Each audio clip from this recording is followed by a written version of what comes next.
Hello and welcome to the third and final day of Formula One pre-season testing in Bahrain, where we have the one ingredient that's been missing so far. Yes, the sun! This place now looks like a desert oasis again, but in combination with a rubbered-in track, it means the drivers are now facing conditions much closer to those they'll experience when they race here for real. And in the short term, does it also help to tell us whose futures this season are so bright, they've got to wear shades? Well, perhaps Aston Martin won't be. Are they no longer marooned in the gap between the top teams and the rest of the midfield? It seems likelier that the midfield have caught them up. Lance Stroll called in sick, so Fernando Alonso swapped in for the morning.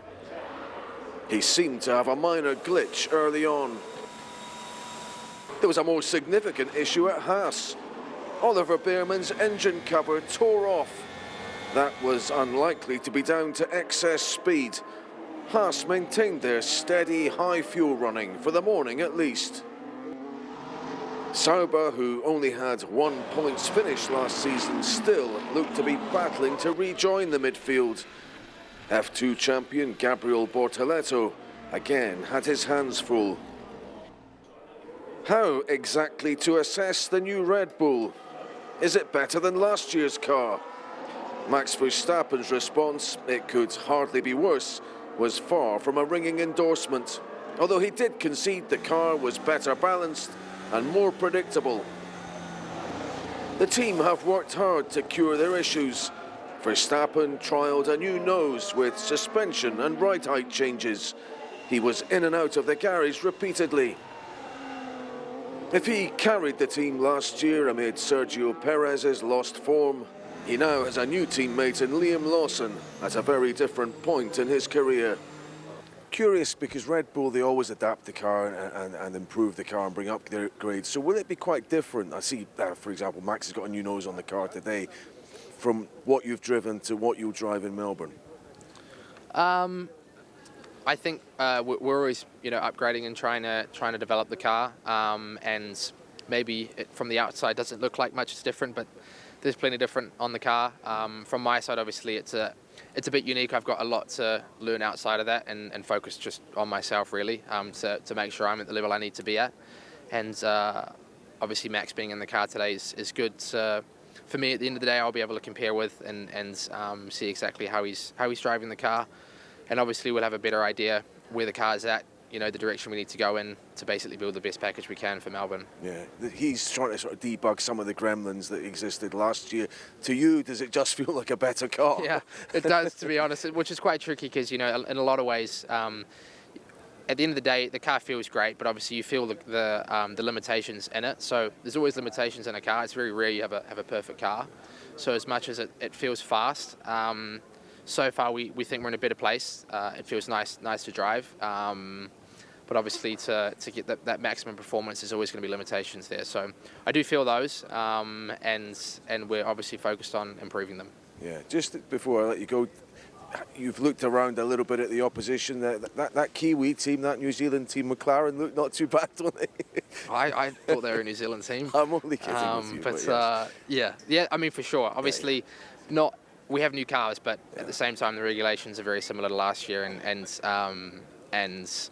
I expect it to start in a very similar way. I think it's going to be very tough. We're at the end of this regulation period as well, so everybody's extracted, nearly everything out of their cars, and it means that it's very close. Thank you. Thank you. Is everything going much more smoothly at McLaren? Not exactly. Yes, the car has looked the class of the field in Lando Norris's hands, particularly during Day 2's race runs.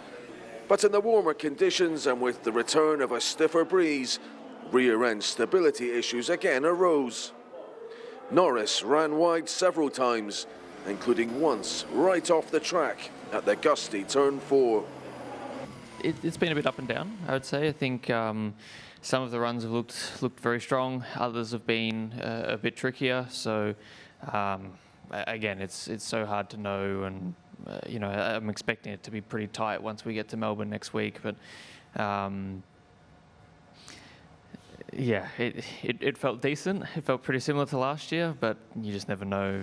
You know, I think with this generation of car, it's never going to feel as good as you ever want it to. It's just whether that's better than everyone else. Charles Leclerc was one of the drivers who spun on day 2 and whose race simulation didn't quite reach the levels Norris managed, running at the same time. He had a smoother morning on day 3 with some mid-length stints. Given the attention surrounding Lewis Hamilton's arrival at the team, will he be relieved when the actual racing starts? Charles, a lot's been made of you and Lando Norris having the race simulation yesterday, and McLaren maybe looking to have maybe a little bit of an edge on you. What's the team's appreciation of that, and how much development is coming early in the season? So can we expect a bit more from Ferrari? We are always, as much as testing is all about focusing on ourselves, whenever there's obviously a race run, you always look a little bit of what the others are doing, but we don't know in which conditions they are running, so it's a first glimpse of what we can expect, but there are lots of unknowns still, so we need to take this with a pinch of salt. But however, it was a really, really important run to understand from where we were lacking compared to them, but also compared to my own feeling. And as I've been saying quite a few times, we still have quite a bit of work to be done to be ready for Melbourne. So that's what we are trying to find and work for with Lewis ending today. Yeah. You very patiently answered lots of questions about Lewis over the past few weeks. Just one more from me. Has he asked you a lot? Has he lent on you a lot? I mean, he's been working very long hours here to try and get up to speed. How much dialogue has been between the two of you? I mean, there's a lot of talks, obviously, probably a bit less in the last 3 days because we've been so busy, and the fact that one drives the morning and the other drives the afternoon means that there's always one person, one of us is busy when the other is doing nothing. So obviously the dialogue in this kind of programs is always tricky, but whenever we had a few minutes together, we of course speak about the car, speak about the driving, what we felt, what we expected that we didn't exactly got, so all these small differences, this of course we've been speaking of. Kimi Antonelli appears now well set to make a successful graduation to F1. He's banked plenty of mileage and looked quick too. And he has some good people in his corner.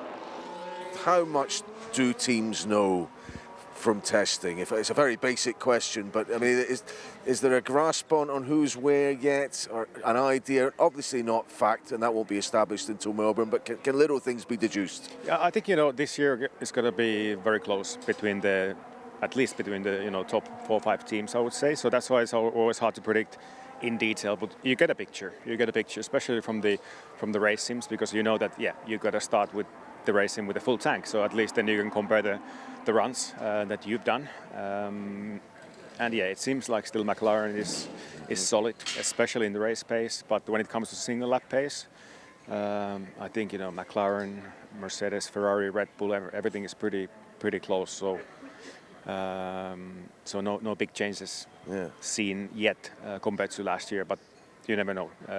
Teams can still bring new stuff to race one. Yeah, you say top 4 or 5 teams, and Williams was the team that Toto Wolff mentioned as possibly getting in the fringes of that battle. I mean, it's your old team. You've got fond memories of being there too. I mean, do you think they have made a step? Again, they looked good on single lap, but you don't know the fuel load, you don't know the engine mode. I think, like I said, the longer runs, they do tell a better story. I think they have made a step like everyone else. What about Sauber, the team you've just come from? It's hard for them, and they're coming from a difficult space. Is it going to happen for them this year? Is it going to be very different from last year, or do you think it's going to be kind of similar? Yeah, obviously, it's going to be hard for them without me, Yeah. So it's going to be tough here. But no, but honestly, at Sauber last year, end of the year, we did see progress, with upgrades. But what's happened over the winter? Everyone has made a step. Sauber needs to do as well, and otherwise they will be at the back. But one team I'd be a little bit worried about this week is Haas. They haven't really shined at all. They did shine last year, but again, it's only testing. So. Okay, fair enough. Interesting, just on this team, you were there when they were at the very front, you know, very much on top, and it's been a few years of trying to get back there now. Just the psychology of it, is the belief back, do you sense, or is it a very different place from the one that you previously worked at? It's not a very different place, you know. There is for sure new people, but also lots of same people in key roles than when I was here. I feel the drive is still there. The talent is still there in terms of the race team and at the factory. So it just really comes down to fine details this year. I think, of course, teams want to do well this year, but then in long term, 26 is super important for everyone. And I can see the winning mentality is still there. People are not going to be happy if you finish second. Okay, one last thought, and I know you're here you talked about maybe mentoring Kimi Antonelli a little bit. Pete Bonington was just up there having his lunch. Between the two of you, are you going to help him through these first few weeks? And those are the most tricky ones, I suppose, aren't they? Yeah, for sure. The first race as a rookie is always nerve-wracking, and that's when he needs that support. But he's got a great engineering team supporting him. I'll be there in case he has any questions. You know, I don't want to load him up with too much information because the team is already giving him so much feedback about everything. So I'm more like there in case he's got questions, and if I see something obvious, I will tell him, but I think he'll be all right. Once he gets through that first race, it's going to be exciting, then the nerves will calm down. Despite the questions over his long-term future at Alpine, with Franco Colapinto signed up as reserve, Jack Doohan has also had a solid test. Alpine, who finished 6th last season, largely thanks to their double podium in Brazil, seem to have built on a stronger end to the year. More about them later. This has been a test with some bizarre events, a power cut, rain in the desert. But how about this? A pane of glass fell out of the starter's cabin, smashing onto the track and triggering a red flag. Then a little later, there was another red flag caused by, yes, a bus on a service road, but looking vulnerable under green light track conditions. It was a circuit bus carrying photographers. Had the driver failed to notice, the lunch break was over. So some bizarre images on the track, but after the break will we see some spectacular ones and some important ones from Lewis Hamilton as he undertakes his first full race simulation in his Ferrari.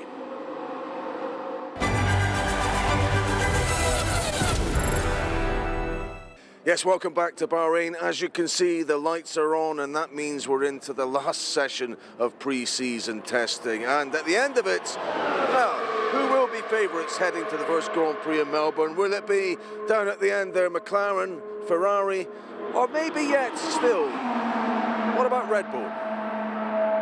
Did the level of readjustment and experimentation around Max Verstappen's car tell its own story? Against that, on track it did seem to handle well, particularly in slow corners. Verstappen hit top spot in the timesheet with 90 minutes to go, albeit that time was only the 4th quickest lap of the test.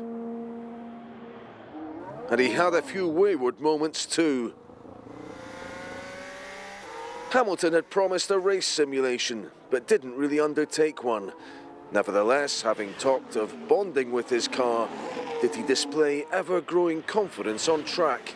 Probably the last 4 years or so, I've learned that you really can't judge take too much from the first outlook. I mean, for me, I definitely think in past years before that, particularly in the previous generation of car, it was much easier, I think, to know where you stood quite early on with that early feeling.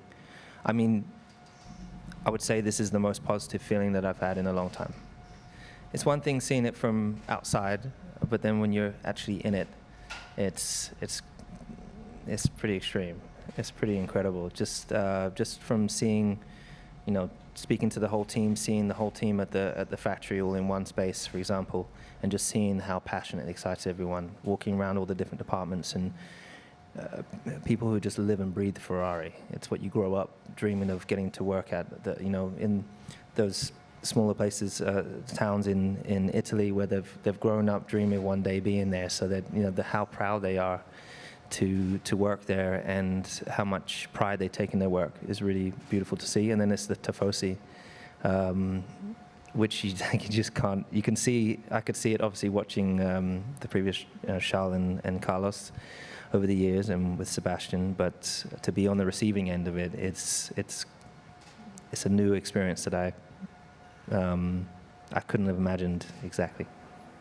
Hamilton also addressed comments he made in an interview for Time magazine, in which he explained why he doesn't respond to criticism from some of F1's elder statesmen, as he described them, older, ultimately white men. Naturally, in our sport, criticism is something that everyone receives. I think I've probably been on the received a lot more of it, perhaps, throughout my career. I'm just in the mindset. I just keep my head down, keep doing what I'm doing. I know that I'm growing each day. I know I'm bound to make mistakes. I'm only human. But one thing that I'm proud of is that I have the drive, I have the focus. I'm able to admit when I'm wrong, and I know that tomorrow I'll work to be better. And it really doesn't matter to me what some of the comments that have come out over my career. It's not just been this past 12 months or so. I just use that as fuel. Having been ill earlier in the day, Lance Stroll declared himself fit enough to take over from Fernando Alonso. But Alonso ended up replacing him midway through the afternoon. After a backward step last year, have Aston Martin fallen significantly further down the pecking order? Are they counting the days, and there are only 3 of them actually, until ace designer Adrian Newey arrives? Alpine look well ahead of Aston now. Pierre Gasly's fastest lap of the test was completed earlier in the day. They seem to be in a scrap with Williams to be best of the midfield. Alex Albon went 0.4 quicker than Gasly, but looked only fueled for a few laps. But for Williams and Alpine to be fighting for points each week would represent genuine progress for both. Haas finally turned their attention to qualifying simulations in the final hour of the test. Esteban Ocon put himself in the lower reaches of the top 10. Haas too might still be ahead of Aston Martin in the pecking order. So might the Racing Bulls. Yuki Tsunoda completed their running. While given Sauber's struggles, Nico Hülkenberg might need all of his qualifying excellence to haul them to a decent grid spot. There was the usual scramble at the very end to be quickest. George Russell achieved that accolade. Ultimately, though, that was only the 3rd quickest time of the week. It was a surprise that times on day 3 were slower than day 2's. Ferrari might have had the trickiest test among the top 4 teams, yet could their traditional Melbourne form make a big difference? 3 rookies were in the bottom 4 and only 1 in the top 10. Sauber and Aston Martin looked to have most work to do. Alpine and Williams seem most upwardly mobile. So, Bernie Collins, that is testing done. We've just seen the final timesheet. Max Verstappen on top of it. Is he right back in it, or are they still searching for answers a little bit at Red Bull? I think from what we've seen, more in the pit lane, from looking into the garage, still searching a bit for answers. Lots of changes in that car throughout the day. So I think they're not totally on top of things, but there's still pace there if they can get the maximum out of it. Yeah, great to see Williams up there. Good luck from Pierre Gasly at Alpine as well. They're maybe vying to be best of the rest. I think maybe Alex Albon's lap was very much an in-and-out one with very low fuel, so maybe Alpine might be ahead of them. That's close between those two. I think it is close between those two, and I think the one that impresses me the most of those is Williams, because I sort of thought Williams would have parked this year, get very much into next year, so they've come out stronger than definitely I had expected at this stage. Okay, what about then? I mean, if we're having what would your top 4? There's still a big 4, I think, in F1. Yeah. If we were having a qualifying here now, how would you rank those top 4? I think my top 4, I think McLaren are ahead based on their long run pace. I think the next 2 is I'm very unsure between actually probably Ferrari and Red Bull, and then I have Mercedes a little bit behind. But I think that particularly 2 to 4 is very, very tight, and it might come down, like we've seen a little bit last year, to track-specific features, track-specific temperatures, what one driver likes over another. I think those two could be very, very close throughout the season. Yeah, I mean, I've had some people put Mercedes as high as second. Yeah. There's some engineers with Yeah. access to the GPS data. So, I mean, it should be an open season. I think the key thing is, of course, it starts in Melbourne. That's a good Ferrari track. Lewis Hamilton, it'll be still the big story. It has been all week. What price him winning on his debut for Ferrari? Well, yeah, it would be a phenomenal story, wouldn't it? And I think the other story to watch out for there is it's obviously Piastri's home track, isn't it? So it's, there's going to be a lot to vie for in that first race weekend. The Lewis story would be the fairy tale that we've all been dreaming of from this time last year, really. At the other end, it seems your old team are struggling just a little bit. I mean, they were marooned in 5th last season. Most people telling me around here they're maybe towards the absolute back, maybe only ahead of Sauber. Yeah, I think Aston Martin we're talking about. Aston Martin. I think they finished 5th in the championship, but at the end of the year they probably didn't deserve that. They were probably 7th or 8th fastest team for a lot of events, but they hung on to the points they had earlier in the year.